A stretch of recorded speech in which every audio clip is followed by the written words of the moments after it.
మరొక 3 రోజుల్లో తులారాశి వారికి చీకొట్టిన వాళ్ళు కాళ్ళ దగ్గరికి వస్తారు. మిమ్మల్ని చిన్నచూపు చూసిన వాళ్ళందరూ మీ ముందు తలదించబోతున్నారు. ముఖ్యంగా ఒక వ్యక్తి మీ ఇంటికి వస్తారు. వాళ్ళు వచ్చేది, చేసేది తెలిస్తే మీ కాళ్ళ కింద భూమి కంపించిపోతుంది. మీ చేతికి అందే అవకాశాలను తప్పించడానికి వారు వస్తున్నారు. ప్రత్యక్షంగా కాదు, పరోక్షంగా మీతో గొడవకు దిగబోతున్నారు. మిమ్మల్ని ఎదుర్కొనే సత్తా వారికి లేదండి. రోజులు మారాయి, అందుకే వారు ఇలా చేస్తున్నారు. ముఖ్యంగా మరొక 3 రోజుల్లో మీ ఇంటికి వచ్చే వారి గురించి మీరు ఖచ్చితంగా తెలుసుకోవాలి. గతంలో మిమ్మల్ని ఇబ్బంది పెట్టి మీతో కలిసి ఉంటున్న వారి మీద ఒక కన్నేసి ఉంచండి.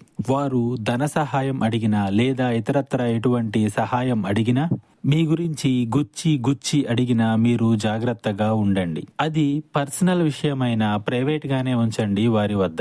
ఎందుకంటే ఒక పెద్ద ప్రమాదంలోకి మిమ్మల్ని తోసే ప్రయత్నం శరవేగంగా చేయడానికి వారు పావులు కదుపుతున్నారు. స్త్రీ అయినా పురుషుడు అయినా అయి ఉండవచ్చు వారు. ఇంకా మీకు ఇతరత్ర ఎటువంటి సమస్యలు, సందేహాలు ఉన్నా ఒకసారి గురువు గారిని సంప్రదించండి.